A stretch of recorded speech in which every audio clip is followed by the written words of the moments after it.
Wakanda, oh waka waka Wakanda, oh waka waka Wakanda. Waka. That was stupid.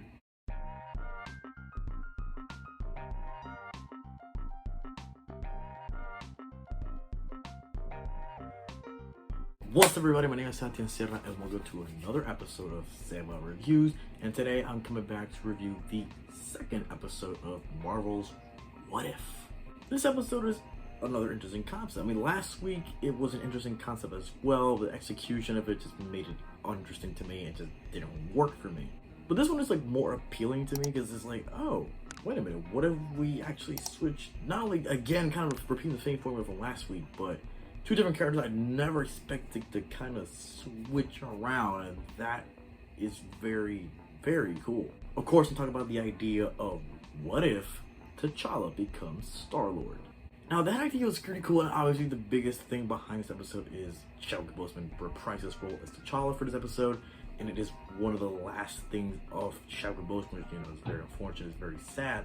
Apparently he has 3 more episodes in the show. I want to know how or what. Maybe he just have some cameos here around, but we'll see.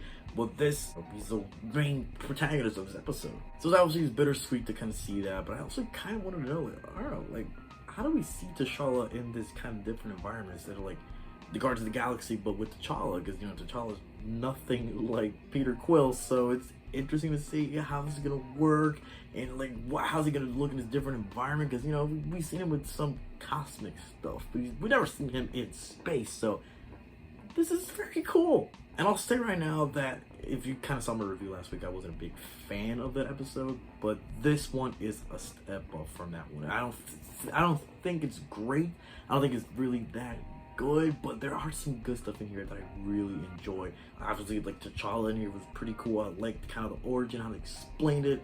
I really like that stuff. I love seeing Michael Rooker playing as Yondu again. That was really cool, and I think Yondu was cool. I mean, he didn't have much to do. He didn't appear that much, but he was cool whenever we saw him. And I just, again, Michael Rooker is at it again, just doing a lot of stuff. I love it. So it's cool, and I do kind of like the relationship that he has with T'Challa. Again, we don't, because this is the problem with this show. It's only in under 30 minutes, so we don't have as much time to be invested with these characters.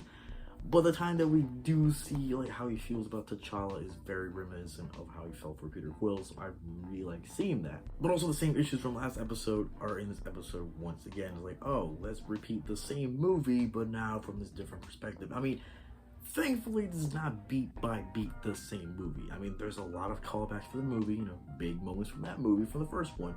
But it's not really something that takes over the whole episode. It's just, it's here, it's there, and it's like, all right, it sticks out. But it's not like that the whole episode. There's a lot of different things here. So especially some characters, I'm like, oh, they were in the first movie, but now we're kind of seeing them in a different light and gonna get more attention to them. Especially one specific character. I mean, fucking awesome. I'm gonna have to spoil it right now. Let me just skip ahead to like when it's done. But I'll just spoil it right now. I mean, Howard the Duck in this fucking thing. I mean, god damn, I really like that. I mean, because we've seen Howard the Duck before, but we've never seen him have a bigger role. He's always, you know, he's in the background. You know, he has one line in there, and that's it. But kind of having him have like a bigger role, that is cool. So hopefully I can see him in an episode later on, or having his own show, animated, or whatever it is. But I like that. I really like that. But yeah, again, like, the beats from the first movie are not here the whole time. They kind of want to replicate some stuff, especially with the music aspect, and like, it doesn't really work that well. Especially, I don't think they have. I mean, I think they have one licensed song in there. It's just, they try to have that James Gunn flavor, but you can tell. Come on, man. You can't replicate what James Gunn does. James Gunn has that unique way of doing things. It's just, you're looking like someone that's trying to imitate him, and it doesn't really work. So having this whole show trying to replicate James Gunn isms is just kind of distracting. It's a little too much for me. Thankfully, it's not like a whole gimmick that's taking the whole episode. There's some other things in there that kind of make it work. Like, again, I like seeing T'Challa. What's interesting about this episode is not really, because what I thought was going to be like Guardians of the Galaxy, but instead of, you know, Peter Quill, it's T'Challa has a role. But no, like, and it kind of makes sense. Like, things would be different. Like, maybe he will not be with the Guardians of the Galaxy. He's actually part of the Ravagers. So that's pretty cool. And also, there's some of the characters in here, especially one specific character that's in here that was very interesting. I didn't expect to see this character in this kind of fashion, and especially in a different role than we've seen it before. So I really like seeing that. I guess I'll spoil that at the end, but is that also another character that I didn't expect to kind of see, but they're also in a different light. I don't know, so they kind of changed things up with some of these characters. I really did enjoy it, but this is not, if you're expecting this to be Guardians of the Galaxy, but with T'Challa, you're gonna be disappointed. And some of the humor here doesn't really work. Sometimes there's some stuff that I'm like, okay, it's cool, but really, this is not landing for me. A lot of jokes here are like, okay. And episode overall, it's just, again, it's just not very entertaining to me. Again, it's just kind of trying to retread the old stuff from the movie, and like, okay, but there's something that's kind of different. It's like, okay, there's interesting stuff in here, but it's not enough to make me like, wow, this is very cool. I love seeing this, or this is very enjoyable. This is very good, very well done. It's just not there, but there's some interesting stuff here. Again, Star Wars is pretty cool. I like seeing the T'Challa stuff.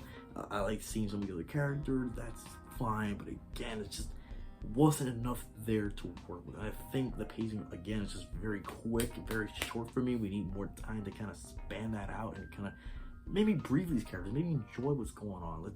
Let's put some more stuff in there. Let's explore some more stuff in there. It's just very condensed, very short. I think we kind of need more of that 50-minute, maybe 46-minute mark. We need a little bit more, just a tad more. But again, whatever we had in here, it just didn't work enough for me. I mean, cool concept, but wasn't enough. Chadwick Boseman, I don't think he was great in this episode, but I think he gave a great charisma and gave him a great effort in here, because compared to Haley Atwell's episode, in the first episode, I didn't feel her well. Sebastian Stan wasn't really good. Some of his acting was just not good. But in here, I felt that it stepped up. Michael Rooker did a very good job. There's some other actors that come back, I think, do a really good job. And Chadwick Boseman does a really good job of just like giving the charisma and everything. It still kind of feels a little stiff and weird, like maybe just Chadwick Boseman wasn't very used to doing voiceover stuff. But he was really good. He was pretty good. He was very enjoyable to watch. I think he has some fun stuff in here. But again, wasn't enough to make me love this episode or really enjoy this episode. And I want to see what Chadwick Boseman does more in the show, or whatever capacity it is. But this episode, man, interesting concept, but just, again, wasn't enough. Although this is a tad better than the first episode, it's still not the quality that I want, or it's not there. I'm not enjoying it like I would want to. So if I give a ratings episode, I would give it a 6 out of 10, just like the first episode. It's like a little bit better, but really it's not big of a difference. It's just some of the writing here is like a little cheesy, not that good, but I don't know. And again, maybe some of the concept here is like interesting, but they don't do much with it or make anything like stand out or just fun, or anything that makes it look cool. Just, it is what it is. Like, it's kind of just boring. And spoilers, I'm gonna just spoil this quick little thing here. What I really liked about this episode is seeing Thanos in a different light, in a good person. He's working in nowhere, but he's not like this evil conqueror wants to conquer the whole galaxy and wipe out half humanity. He's just a normal guy, and he's just part of the crew for whatever reason. Like, that's cool. I really like seeing it, and I'm actually surprised that Josh Brolin came back for that role. It's really good. So kind of see him in a different way was really fun. That was really fun to see. And Jimon Hunsu came back to play whatever his name is. I was really surprised how much they gave him a lot of material, because from the beginning, they tried to do the whole thing from the beginning of the first movie, but then he stood out for the whole episode. And the only thing that didn't make sense to me is like, why is he there? Why is he with a group? They don't explain that. He's just there, I guess, because he's a big fan of Star Wars, I guess. Didn't really make any sense to me. But he was fun. He was, you can tell he was having a lot of fun just having this, because he was very comedic in this episode. He was very different from how he was in the first movie. So I really like seeing him, and obviously seeing Djimon Hounsou in a different comedic light that we don't usually see him do was really fun. Let me ask you guys, if you saw the episode, what did you think about the episode? Did you like the episode? Did you not like the episode? Could have been better? What are your feelings of the show so far? Are you enjoying it? Could have been better? Like, what is your opinion? Let's talk about it in the comments, because it's very interesting. A lot of things to talk about. But please, if you like this review, please give it a like, share, subscribe for many similar reviews or different wide variety of content, because this channel has a lot of different stuff. Whatever you want is probably here, or I'm gonna do it. So thank you guys for watching. My name is Seba Reviews. Yo seguiré aquí hablando shit.